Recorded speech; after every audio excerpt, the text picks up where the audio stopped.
So now it's time to turn it up. Surf the radio waves as we begin to burn it up. We all up in your area like landscape, definitely bringing you the Powerslam pancakes. It's a mandate that you tune in. It's time to move out so we can move in and recognize that this is no illusion. I'm here to clear the air so that there is no confusion. It all started off in the book of Genesis when Jacob was wrestling with who he thought was his nemesis. And when the man saw he couldn't overpower him, he touched his hip but he really couldn't devour him. And from that point, then we hear a name change, rearrange the game, so now we gotta change lanes. So I'm here to let you know it's time to listen to the Pancake and Powerslam Show. Let's go! Turn it up, turn it up. It's the Pancake and Powerslam. Turn it up, turn it up. It's the Pancake and Powerslam. Turn it up, turn it up. It's the Pancake and Powerslam Show. Turn it up, turn it up. It's the Pancake and Powerslam. Turn it up, turn it up. It's the Pancake and Powerslam. Turn it up, turn it up. It's the Pancake and Powerslam Show. Turn it up.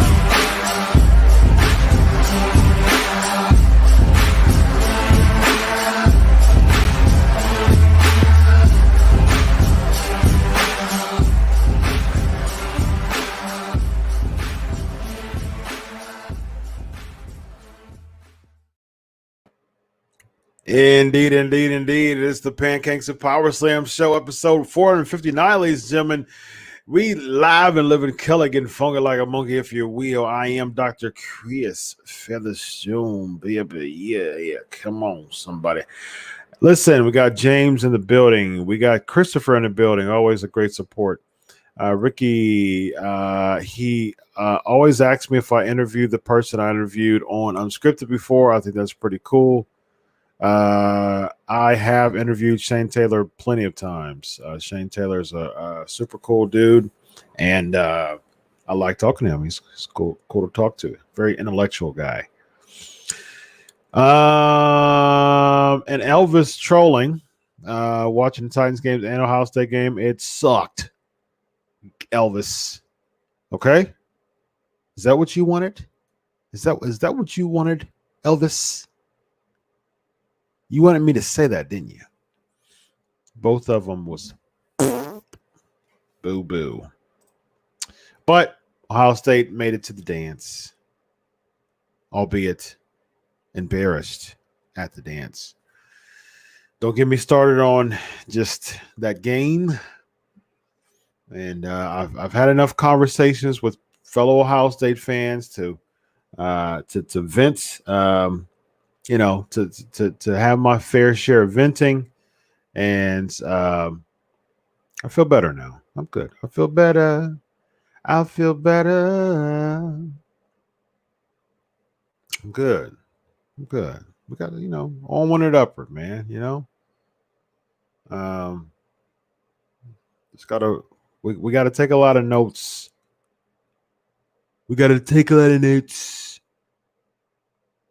For next year, for next season, we've got to take a lot of notes. We got to take a lot of notes. Okay? We got to take a lot of notes, okay? So, yeah. Ohio State. We got some recruiting to do in the secondary. And I'll keep it there. All right, Pancakes and Powerslams because of New Day. No, actually, Pancakes and Powerslam Show started before the New Day. Pancakes and Powerslam Show started April of 2012. So in less than 3 months, actually, it was the first week of April, like April 3rd, I think it was, 2nd and 3rd. So in about 2.5 months, the Pancakes and Powerslam Show will be celebrating 9 years straight. Can you believe that? Can you believe that? And we have this show has not missed a single week. Talk about, ladies and gentlemen, talk about episodic television. The Pancakes and Powerslam Show has not missed a single week in 9 years, almost 9 years. 459 straight weeks. What a streak, ladies and gentlemen. You want to talk about your episodic television? Well, ladies and gentlemen, You got the Pancakes and Power Slam show, and you've got 9 straight years of wrestling talk, and me, Dr. Chris Featherstone, on your television screens, on your phone screens, on your laptop. 9 straight years, ladies and gentlemen. And this show has been such a blessing to me. The Pancakes and Power Slam show has caused me to have some really, really good, lucrative opportunities. Pancakes and Power Slam show has led me to write for Sports Illustrated. I've had articles featured in Sports Illustrated, written for Sports Illustrated. I've had articles featured in Fox Sports from interviews. I've written for Fox Sports, Digital Spy, The Inquisitor. Yeah, man, like amazing stuff. My show has been featured in the Wrestling Observer newsletter from your boy Dave Meltzer. Pancakes and Power Slam show has really launched a just a wonderful career in pro wrestling. And right before that, I started writing for the Bleacher Report. And so Bleacher Report was really the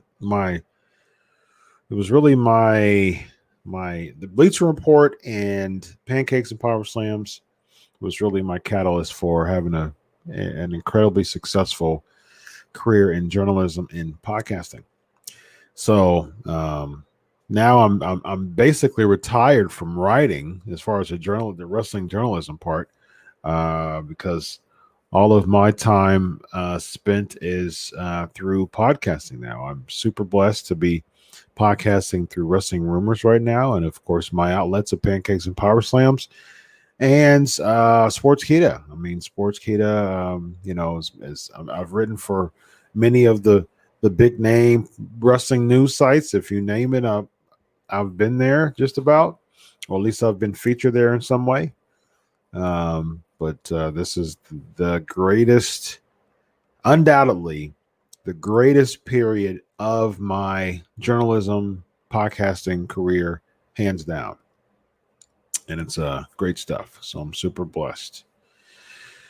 My guy, Mr. Phil Fox, man, awesome guy. I will actually be on his show once again this coming Sunday at 4 p.m. So just how it looks, go Google that, sub to his channel, Mr. Phil Fox, and you will see me talk about some theology and apologetics on this coming Sunday. Gabriel, always a pleasure to have you in the building, my man. Alonzo, one of the biggest supporters of PNP. Always appreciate you coming through.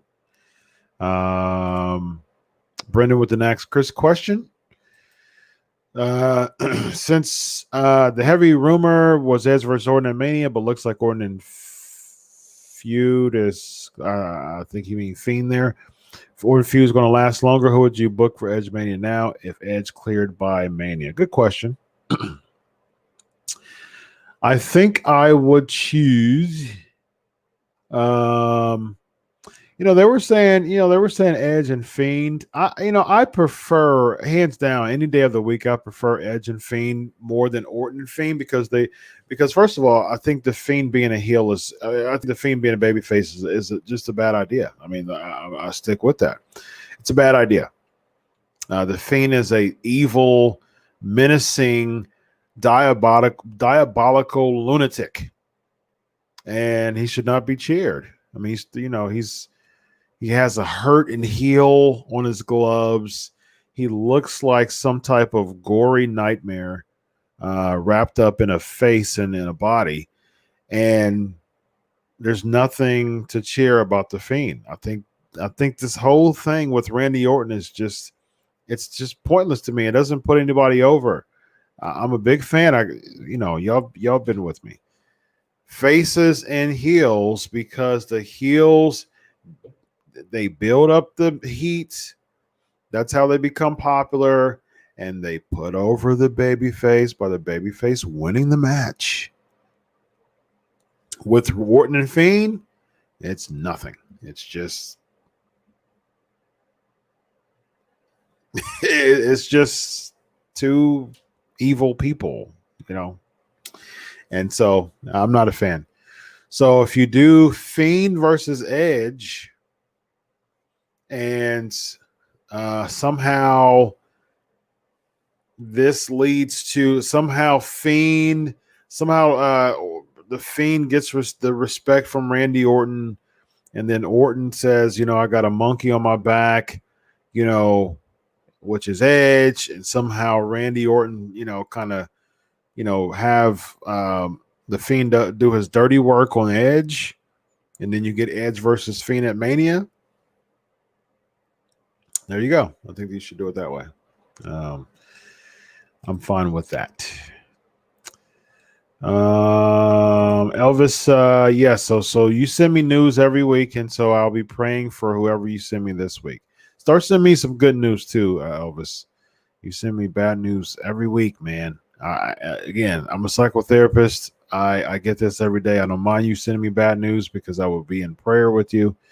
So I don't mind you doing it all. Just send me some good news too. I want to hear some good news. I'm sure that you've got some good news. But I'll be praying for David. All right. David's in hospice.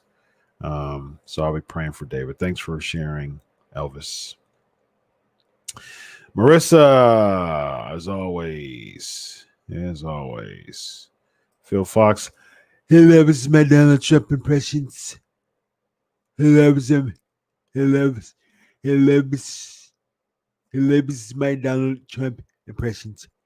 He loves it. He loves my Donald Trump. He loves it. He loves my Donald Trump impressions. He loves it. I think it's trash. I don't care. I just there's nothing about Ric Flair being with Lacey Evans that appeals me whatsoever. Lacey Evans should be a babyface. She's a military girl. She served for our country. She's a bad girl as far as tough is concerned. A bad apple is a Road Warrior Animal. Shout out to the late Road Warrior Animal, as he would say. And so, yeah, I mean, I don't care. It's just, this just, to me, it just seems like a cheap way to use Ric Flair. What is this building to? Ric Flair, Charlotte versus Lacey Evans? Oh, they just did that, and Lacey beat her. And so what does this ultimately lead to? Charlotte beating Ric Flair and Lacey Evans, and then you actually think that Ric Flair is going to stay with Lacey Evans after that? Like, I don't see a long shelf life for this at all. It's terrible. Good job. Also, Marissa, did you take any screenshots to send us? He thinks it's epic. He thinks it's awesome. He thinks it's epic. He loves it. He thinks it's epic. He thinks it's epic. He thinks it's epic. He loves it. He loves every minute of it. He loves epic. He loves it. Epic.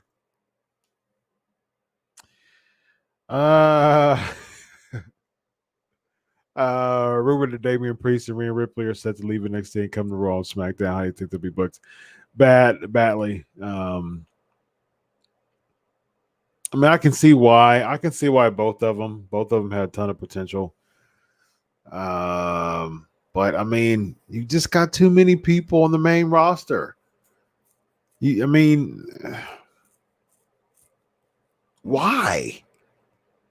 I don't know. I don't see either of them having a greater amount of shine than they do on NXT right now, at least in the foreseeable future. And Rhea Ripley is not even.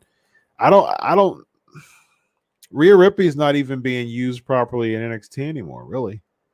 So I definitely don't see a successful main roster. And their main roster is a curse to most people in NXT, because I actually thought for a hot moment, I actually thought that Elias was actually going to break that curse.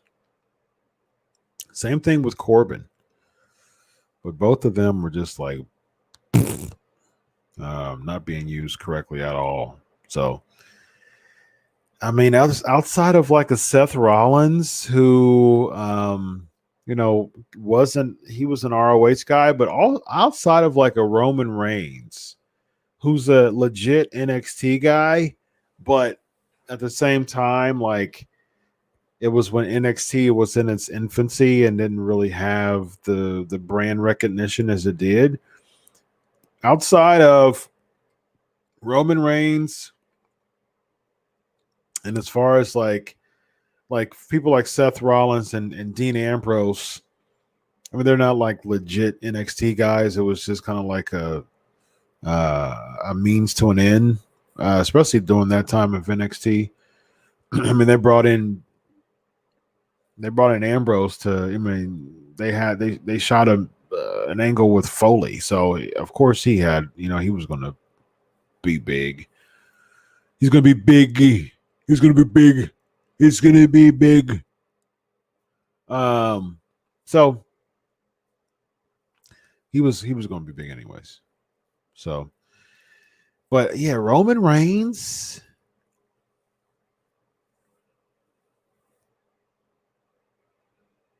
Big E, I guess, right? I mean, I guess you can put in Big E there. Sure, Big E. We'll throw in Big E because he's an NXT guy.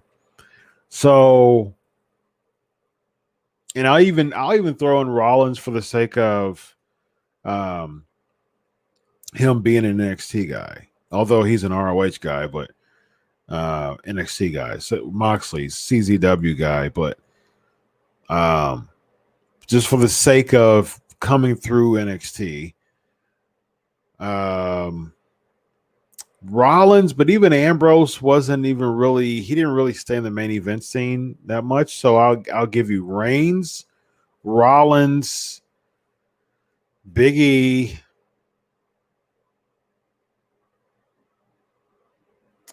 I'll give you Asuka, but again, Asuka was huge in Japan. I mean, like, she's not an NXT person. She was in NXT because it was a means to an end. It was a developmental territory for her just to breed. It was a breeding ground, but it was for the purposes of putting her in the main roster. So that's, I mean, for the sake of grasping for straws here, you can throw Asuka in there, but that's still really only a handful of people who I'll give you Alexa Bliss. She's an NXT gal.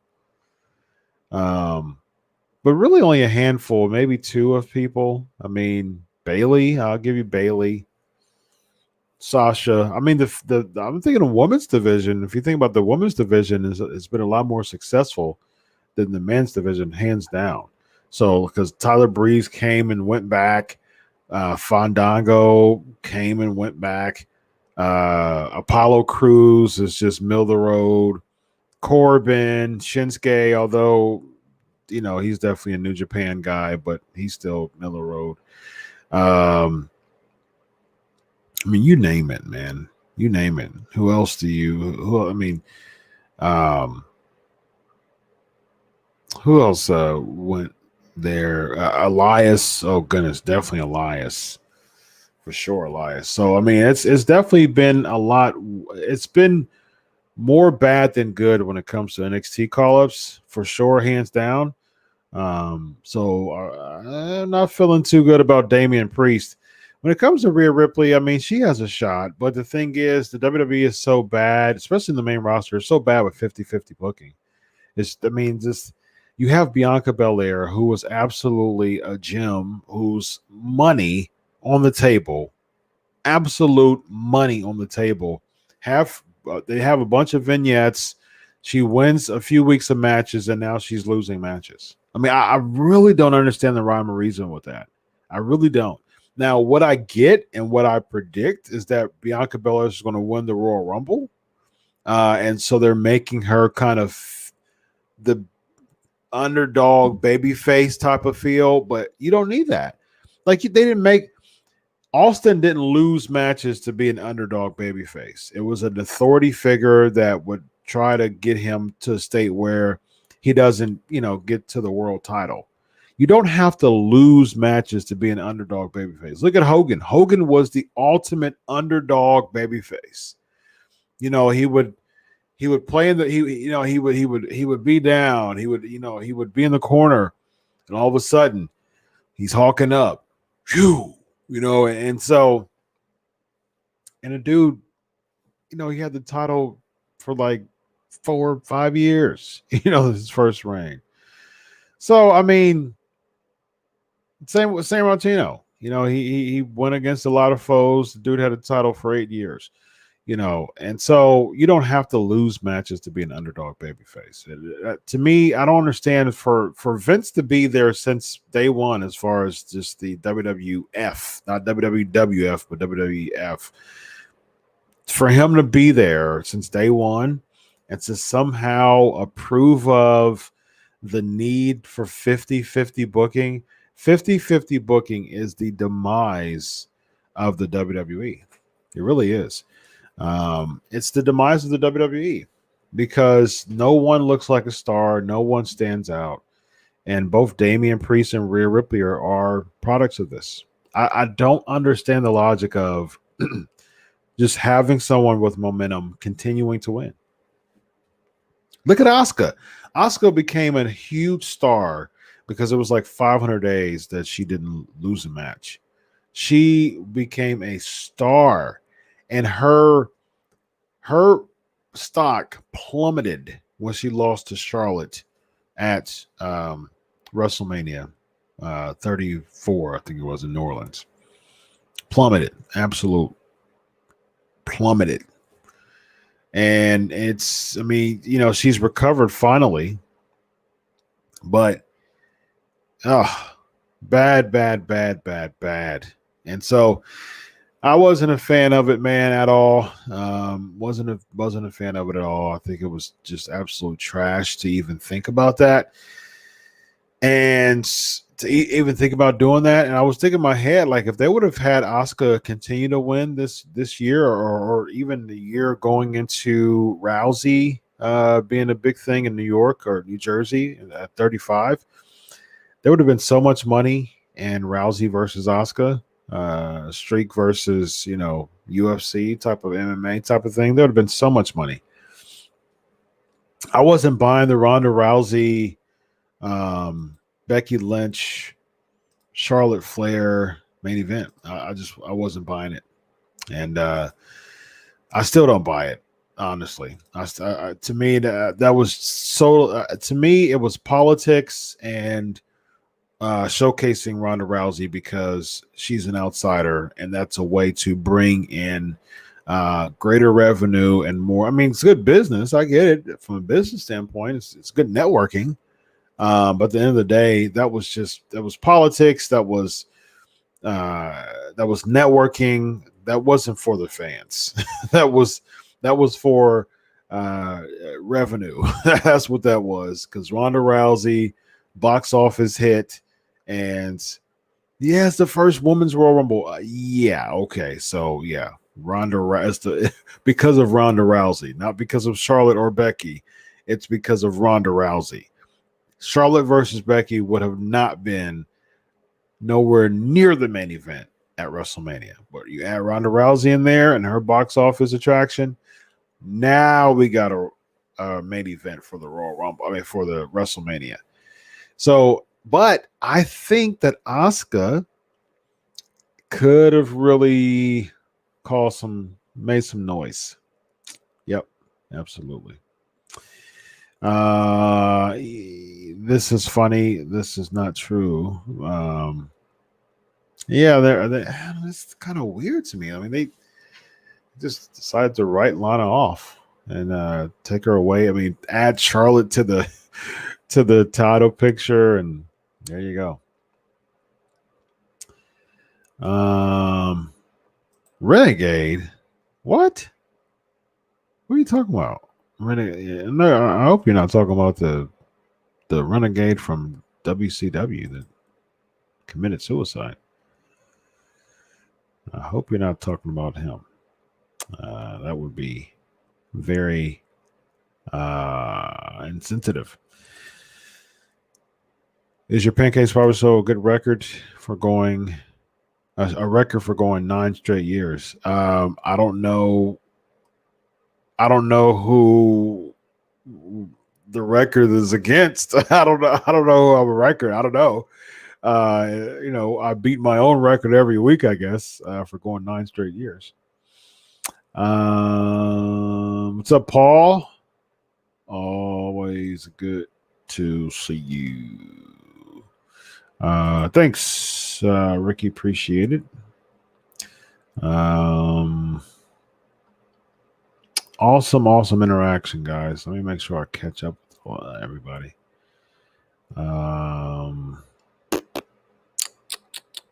My man, absolutely, Phil Fox. James asking, what I think of Triple H facing Randy Orton on Raw last night. Do you think this is the last we've seen of him, or do you think it will be a surprise entry in the Rumble? That was a Drew thing. It was supposed to be Drew versus somehow Drew was supposed to be in that picture. And so unfortunately for WWE, like I said, they don't have enough star power. And so Triple H, kudos to Triple H for stepping up.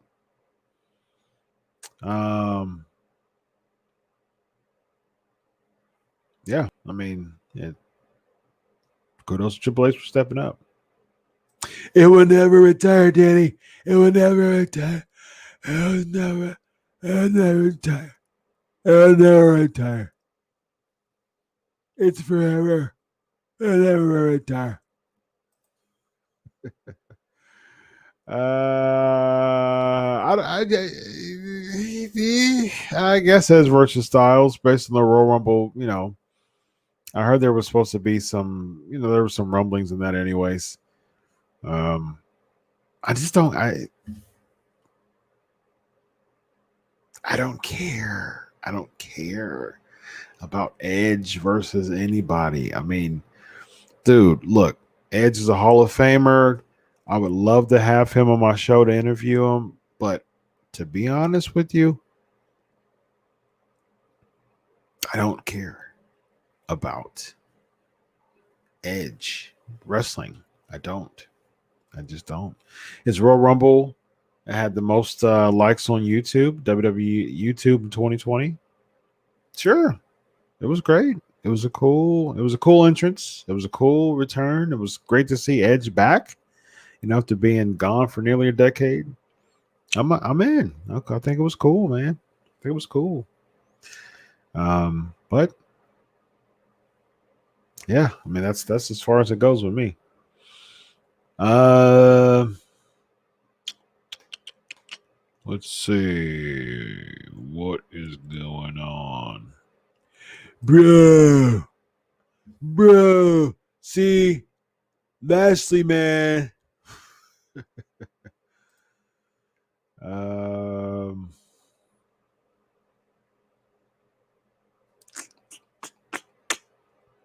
Let's see. There's a lot going on here. Oh, good. This is a good question, Gabriel.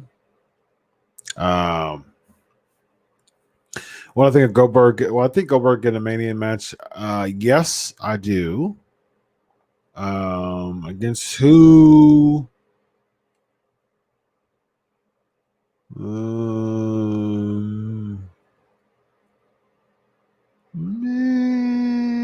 See, here's my theory. Here's something that'll be interesting, actually. I got an idea. We go. Ready? I don't know if this will happen, but I know that people watch the Pancakes and Powerslams show. Lots of people watch the Pancakes and Powerslams show, and WWE, WWE. Let me kind of nudge you a little bit. Here's my idea. You have, and I think this will cause a lot of buzz. I think it causes a lot of buzz. If Drew beats Goldberg, it's just a one and done. From what I heard, I get some scoops. I get some inside scoops and stuff. I hear stuff. I heard that Goldberg versus Drew is going to be a one and done. Vince wants it. Everybody else doesn't. From the back, he really wants Drew to be that next tier superstar. He wants to build Drew like a superstar. I said, okay. Okay, if you want that, you can have it. I got something for you then. Do it like this. There would be much more buzz if Goldberg and let me tell you something. I don't necessarily want it. I don't really want it. I'm a Goldberg mark, but even putting Goldberg in this feud to me is just kind of weird. It's kind of weird. Just kind of weird. But if Goldberg beats Drew, it would cause much more buzz and much more intrigue for us to watch Raw the next day. And let me tell you something. I got an idea. You have Goldberg beat Drew in the beginning of the show, the beginning of Raw, the beginning of Royal Rumble. Especially if you don't have no fans. You can really do whatever you want because there's not going to be any type of people booing like crazy. That's the advantage that you have with having no fans. You can really book whatever you want and get away with it. So here's my idea. You have Goldberg beat Drew at the beginning of the show. And then you have Drew win the Rumble again. You're thinking Drew, next Raw, Drew comes out. You're thinking Goldberg. Drew, bam! Claymore kicks Goldberg, gets his retribution, protects him as a character. You're thinking Drew versus Goldberg.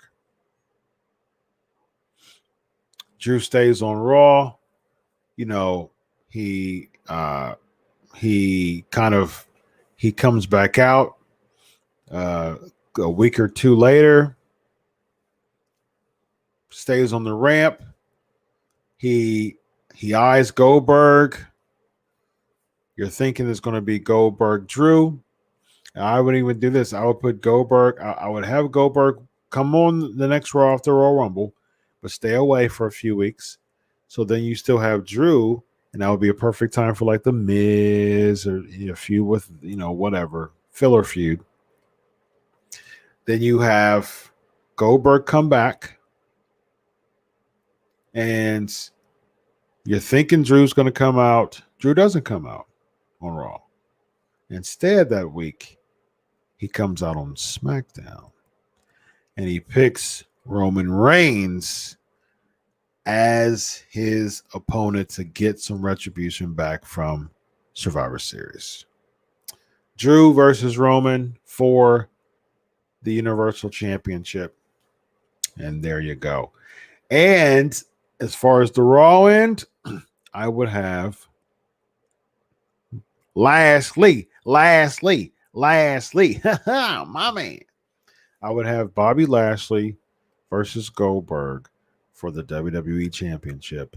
And finally, after Bobby Lashley will be 45 this year, after nearly 45 years, after being in the business for as long as he's been, finally at the age of 45, when is his birthday? Let's see when he turns 45. Turned 45 in July, mid-July. So nearly 45, at the age of nearly 45, finally, Bobby Lashley wins the WWE Championship from Goldberg. Just think about how much that would put Bobby Lashley over if he beats Goldberg at WrestleMania. I wanted him to do it as a babyface, but I want Bobby Lashley to be champion. He deserves to be champion. He deserves to be champ. So I would be totally fine if Drew beats Roman. Drew is the only person that what seems like he can go toe-to-toe, blow-to-blow with Roman. Roman is so above everybody else. There's just nobody that he can go against. There's no figure that's as intimidating as he is in all of WWE that can really go against someone who's just such a intimidating figure that Roman Reigns has made himself. I think Drew could be that guy. Drew can get some retribution from Survivor Series and beat Roman Reigns. There you go. Drew beats Roman at Survivor Series. At WrestleMania to become the Universal Champ. Bobby Lashley beats Goldberg to become WWE Champ. There you go. Hashtag Ask Dr. Chris. On this day, Jannetty went through the barbershop window.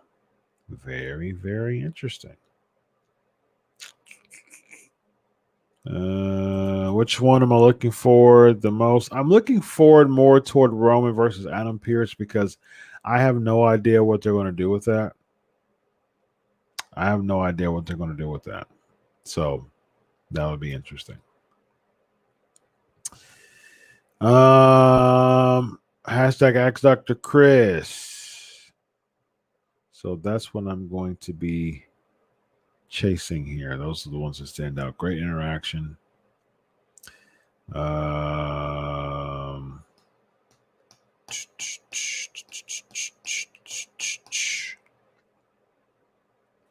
Let's see. Hashtag Ask Dr. Chris. Reckoning. Okay, got you. Okay, let's hope. Let's hope. Reckoning as in Mia Yim? No.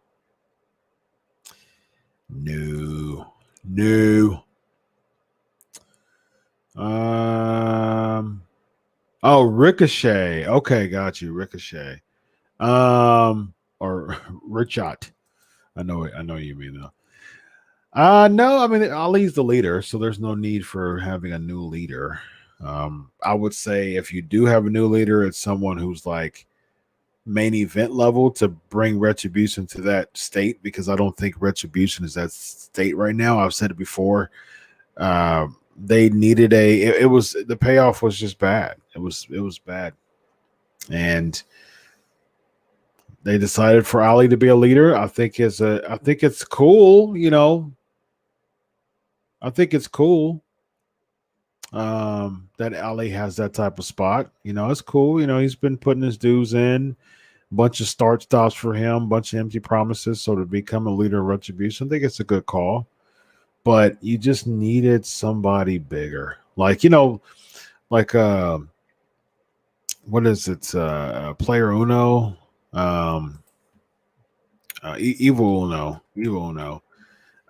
For AEW, like he was like the spokesman leader for a while, and then Brody Lee became like the leader. I think Ali can be like the spokesperson, the kind of like the spokesman leader type of thing, and then you bring in a big name, man, because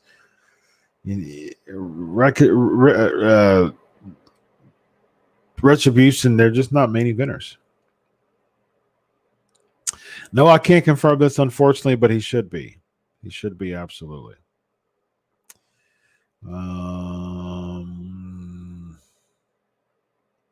Ask Dr. Chris. Chad wants me to be Booker. Good stuff. Who do you think of Goldberg? What do you think of Goldberg being Drew, having Brock win the Royal Rumble and we get Goldberg versus Brock? No. Heck no. I don't want Brock to win the Royal Rumble. That's just absolute trash. I don't mind Goldberg versus I don't know. I'd rather for Brock to be in a better a spot that he can help somebody over. Go over. What's up, Alan? At Damian Priest, the Bray Wyatt and Alexa Bliss family. Huh.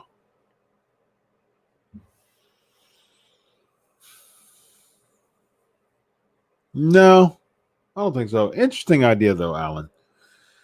If I would, I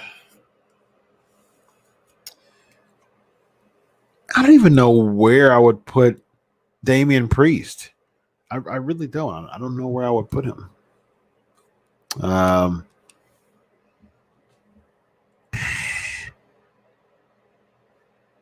Where do you put him? Don't put him on Retribution. That would be absolutely terrible. You don't do anything Hurt Business related.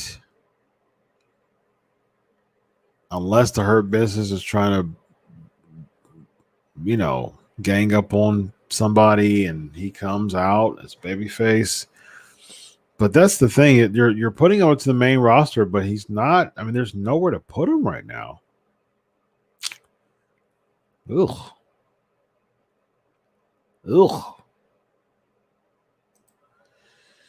Does Raw get canceled this year or does uncreative Bruce get fired? Neither. That's my answer, Daniel. Neither. Kevin Owens versus Rowan. Owens takes Adam's spot. No, I mean, and contrary to popular opinion, I actually like Kevin Owens as a babyface. To me, when he was a heel, it was just he reached too much of a ceiling. I mean, it was just he'll get some steam and then he'll lose. Like he'll just, I wasn't really a fan. He's a good heel. He's a fantastic heel. But as far as just his career is concerned, I really didn't see much progression there. So him as a babyface, at least he's like main eventing and being in a really good feud right now. But I think Owens versus Roman is I think it's ran its course. I think Adam Pearce should be like in a, you know what? To be honest with you, I wouldn't even put Adam Pearce in a match. I want the mystique of Adam Pearce to be so intriguing that you want to watch Royal Rumble to see what this Adam Pearce guy is about. So I would even say I wouldn't even put him in a match. I wouldn't even do it. And I think it was a bad idea to have him, still be matchmaker on Raw. That was kind of stupid to me. Like nothing happened. That was weird. Color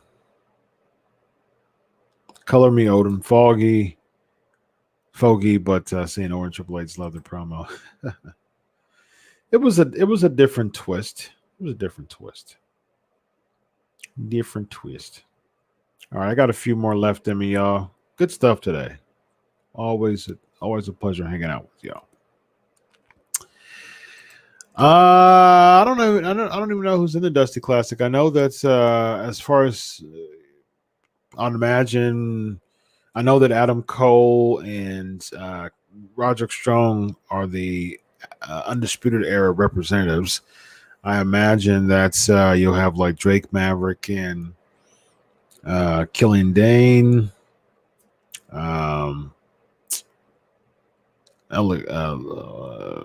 Legado del Fantasma, whatever. Probably Breezango. Let's see who's in the Dusty Classic. Let's see. So who do I think is going to win the Dusty Classic? My bold prediction is all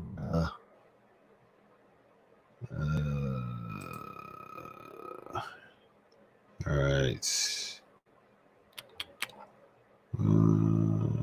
Bollywood Boys, Drake and Killian Dane, Everrise, August Gray and Kurt Stallion, Jake Atlas and Isaiah Swerve Scott. Why are they teams?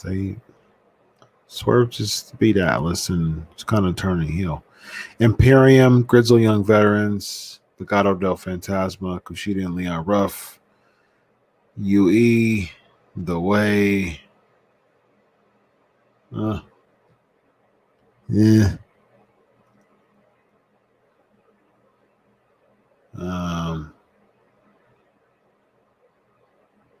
Yeah. I'd say out of those teams, maybe. You know, I can see the way. I can see them trying to push the way. Grizzly Young Veterans would have a spot, I think, but I think possibly the way, just for storyline purposes. I think there's some equity in that. Some equity in that. All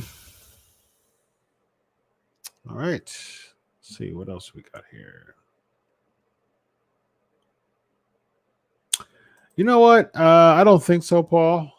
Paul, you're first timer. We always give our first timer some love. So let me know if you're a first timer. Welcome to the show, even if you're not. Thanks for joining us. Let us know. No way, Jose. You know what? Here's my answer. Do you think we will see No Way Jose again at the Royal Rumble? Here's my answer. Ready? No way, Jose. Yes. But I know he had a big change of a look. Cut his hair and looks a lot different now than last time. I remember. I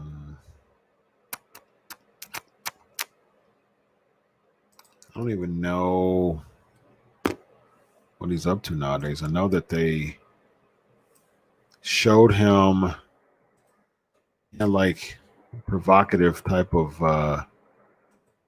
look to him. I'm on his IG now, and yes, so this was 25 weeks ago, so that was 6 months ago. So he doesn't really post on his IG much. 20 weeks ago, he was a part of Fight Night Forsyth. And he posted, last thing he posted was a Black Panther dying. That was 19 weeks ago. So, yeah, that was it.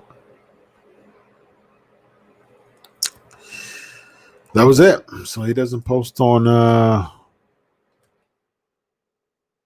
yeah.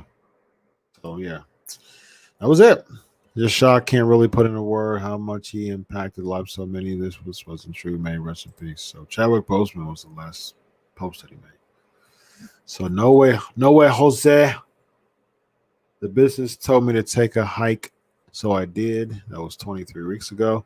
Dude is jacked though. It's huge. You know what? As much as No Way Jose is as much as he didn't look like super big during his time at the WWE, I've been next to No Way Jose before. We were in New Orleans. Dude is huge, and I'm 6'1". I'm a big dude, and I was much bigger then I am now, and as far as massive, now I'm more buff than I was, but man, that he's huge, man. He's deceptively huge. They really could have used him for other reasons than No way, Jose, because that dude's huge. They missed the mark on that one, man. Yeah, that's really it, man. His interaction on IG. I gotta find this guy. I gotta see what he's up to, man. I would love to have him on my show. I'll be doing some digging for No Way Jose. I'm gonna find out what he's all about. Oh yeah, his ring name now. This was 6 months ago. His in-ring name is I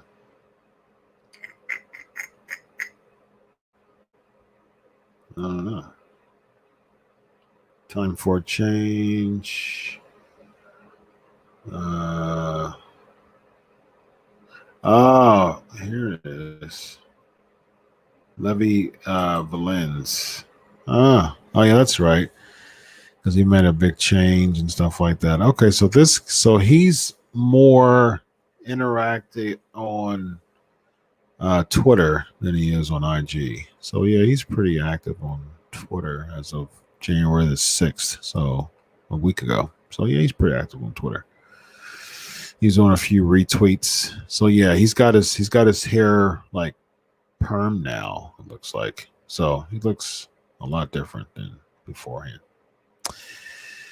Okay. I'm gonna try to find out about No Way Jose. No Way Jose. Somebody remind me. Somebody send me a Facebook message and remind me tomorrow. All right, I think that's it for me. Let me make sure. Is there any experts questions? I think so. I don't think it's pretty much 100% dead. Let's see Morrison turning on Miz. No, I don't see either of them being a babyface. I wish Morrison had a babyface run, but yeah. I wonder if Miz casts a Royal Rumble and wins. I'd be up for that. So I gotta find win though. I guess I think you meant a Royal Rumble, but Miz's character is just so much of a dud right now.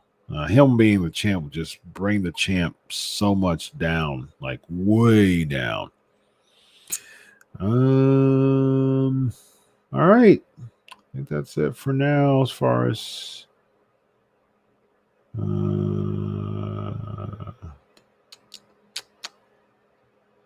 cool. All right. Yeah, I think I'm gonna try to get No Way Jose on my show. I'm going to make an effort to get No Way Jose on my show.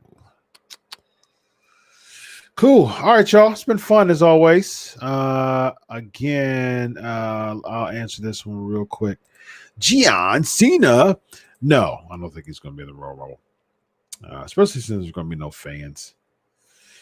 All right, ladies and gentlemen, fun as always. I'm Dr. Chris Featherstone, episode 459 in the books. Daniel, real quick. Well, it would be worth watching and not sleep inducing. Speaking of that, check out the post show with Vince Russo and I on Sports Keto Wrestling platforms, and lots of fun. We absolutely roast Raw every week. So, ladies and gentlemen, I am Dr. Chris Featherstone, and until next week, enjoy your week of wrestling. God bless, and always remember, I do it for you. Have a good night.